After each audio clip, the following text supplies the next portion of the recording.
E se o mundo que a gente conhece, sabe, o universo material, não tivesse sido criado por aquele Deus supremo benevolente da tradição, mas por uma entidade, assim, inferior, uma divindade meio ignorante, talvez até arrogante? É uma pergunta que meio que vira tudo de ponta cabeça, né?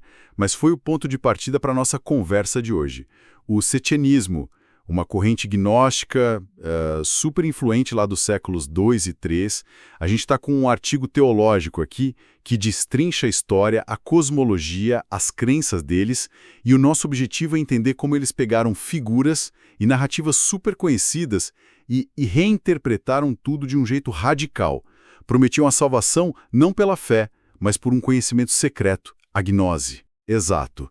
E para a gente entender de onde eles vieram, a gente precisa voltar no tempo. Pensa no cenário daquela época, início da era cristã. Era um caldeirão de ideias, uma efervescência religiosa intensa. O setianismo não surgiu assim do nada. Foi um movimento que misturou um pouco de tudo, sabe? Elementos do judaísmo helenístico, muita filosofia platônica e, claro, conceitos cristãos que estavam começando a se formar. Mas o ponto-chave é que eles não se viam como, sei lá, mais uma igreja cristã. Na cabeça deles, eles eram os guardiões de um conhecimento muito mais antigo e superior a tudo isso. Certo, então vamos começar pelo nome. Setianos, vem de Sete, né? O terceiro filho de Adão e Eva que a gente conhece do Gênesis. Mas pelo jeito, para eles, ele era muito mais do que isso. Muito mais. Para eles, Sete não era só um personagem bíblico. Ele era, tipo, o revelador primordial da verdade divina, o pai de uma linhagem espiritual. Eles acreditavam que existia um tipo especial de ser humano que carregava uma centelha divina, e essa linhagem vinha diretamente de Sete. Era um contraste total com o resto da humanidade, que eles associavam mais aos descendentes de Caim e Abel, vistos como mais ligados ao mundo material. Mas é curioso, né? Por que justo Sete? Quer dizer, no Gênesis ele é uma figura relativamente secundária. Por que ele? O que tinha no nome ou na história dele que permitiu essa elevação toda? Essa é uma ótima pergunta. Em alguns textos gnósticos, Sete é descrito como um mensageiro celestial, quase uma manifestação do próprio Cristo antes do tempo.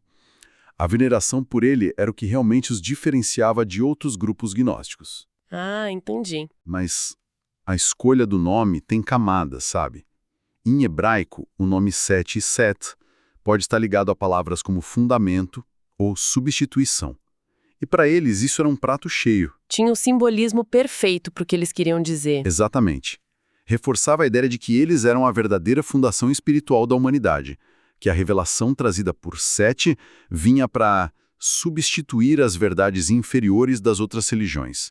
Então, quando eles se chamavam de setianos ou a raça de Sete, não era só um nome. Era uma declaração de identidade, de propósito, era dizer, nós somos os herdeiros de um conhecimento secreto e é isso que nos define. Ok, então eles têm um ancestral divino deles. Mas e a visão de mundo? A fonte que a gente tem fala de uma cosmologia invertida. Isso me parece o centro de tudo. É aqui que a coisa fica radical. No topo de tudo, para os setianos, existe um Deus verdadeiro. Mas ele é o oposto do Deus pessoal que muita gente imagina. É um ser supremo totalmente transcendental, tão perfeito que é impossível de conhecer. Eles o chamavam de abismo. Dele emanam seres divinos, os éons, que vivem num reino de perfeição chamado Pleroma. E uma das primeiras emanações é uma figura feminina, Barbelô, o primeiro pensamento desse Deus. Até aí, parece uma filosofia bem abstrata, quase poética. Mas e o nosso mundo? Onde a gente entra nessa história? É aí que vem a reviravolta. O mundo material, o universo que a gente vê, que a gente toca, não foi obra desse Deus verdadeiro. Segundo eles, foi um acidente cósmico. A criação foi obra de uma entidade muito inferior, o Demiurgo. O nome mais comum para ele nos textos é Yaldabaoth, e ele é retratado como ignorante, arrogante, uma criatura falha. Nossa, mas isso é uma virada de chave gigantesca. Pegar o Deus que era a base de tudo para o judaísmo e o cristianismo nascente e transformá-lo quase no vilão da história, o que levava alguém a dar esse salto? Era um jeito de explicar o sofrimento no mundo, precisamente. Para eles, era a única explicação lógica. Se o Deus Supremo é perfeito, puro, bom, como ele poderia criar um mundo com dor, doença, morte? A resposta deles era: ele não criou. Quem criou foi um arquiteto inferior, que se separou do pleroma e, na ignorância dele, achou que era o único Deus. Isso transformava o sofrimento não em um castigo, mas na prova de que não estamos no nosso verdadeiro lar. E eles usavam as próprias escrituras judaicas para provar isso, certo? Isso é o mais ousado. Sim, é uma das releituras mais chocantes. Eles pegavam passagens como a de Isaías, sabe, onde o Deus do Antigo Testamento diz: eu sou o Deus e não há outro fora de mim.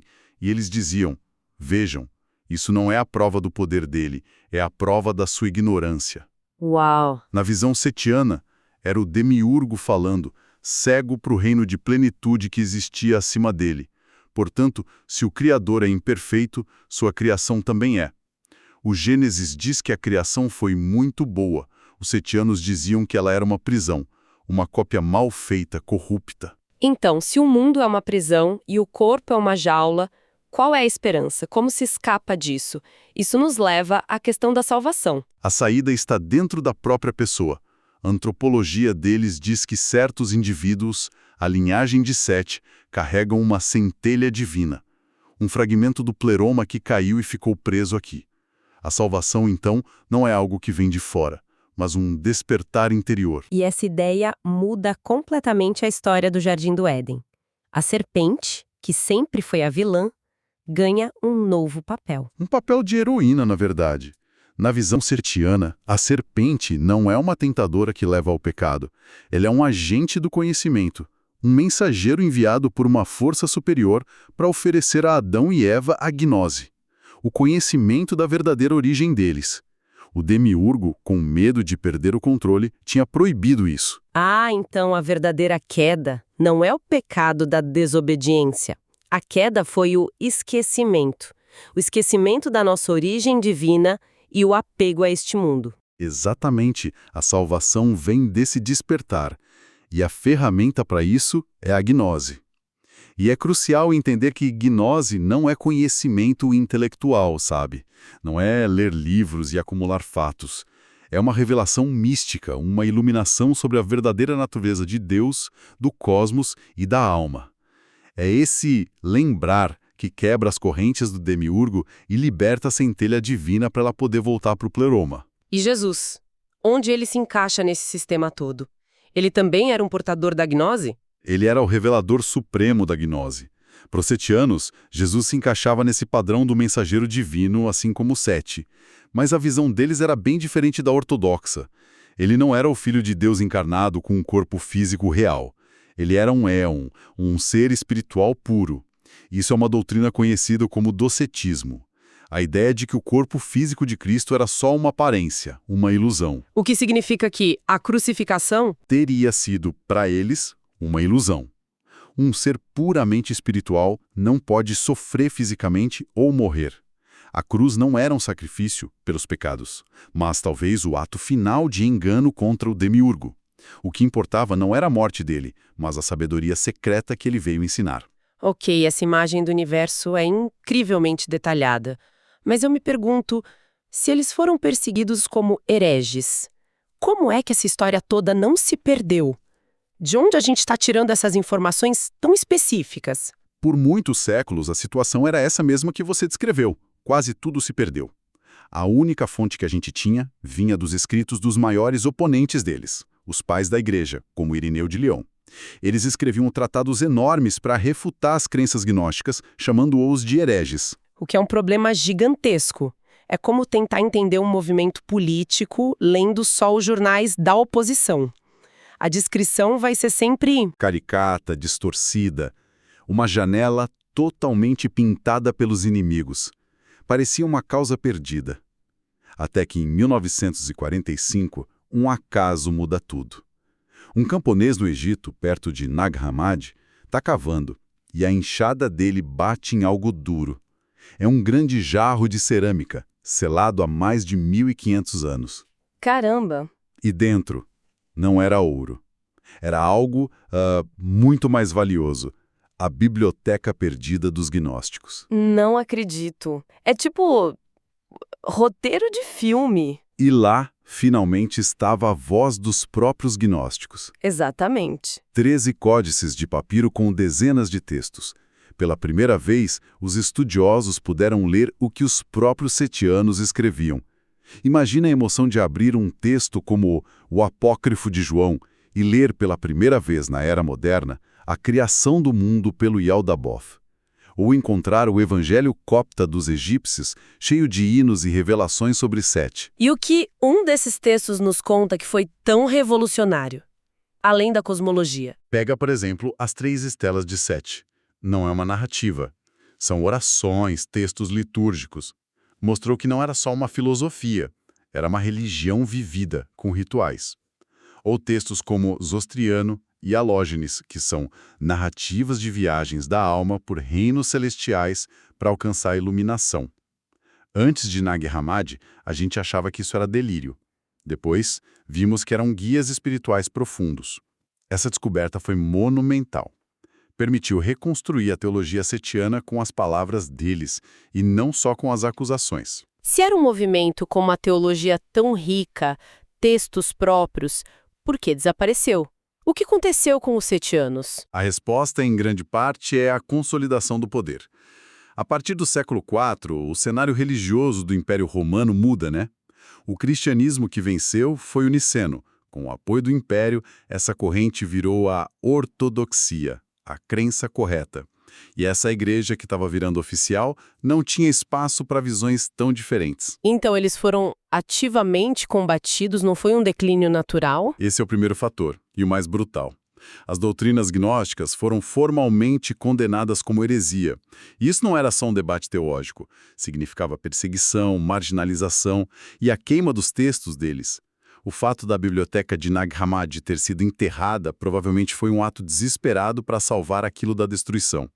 Mas tem outros fatores também. Como a própria complexidade do sistema deles? Exatamente. Isso me parece um paradoxo fascinante.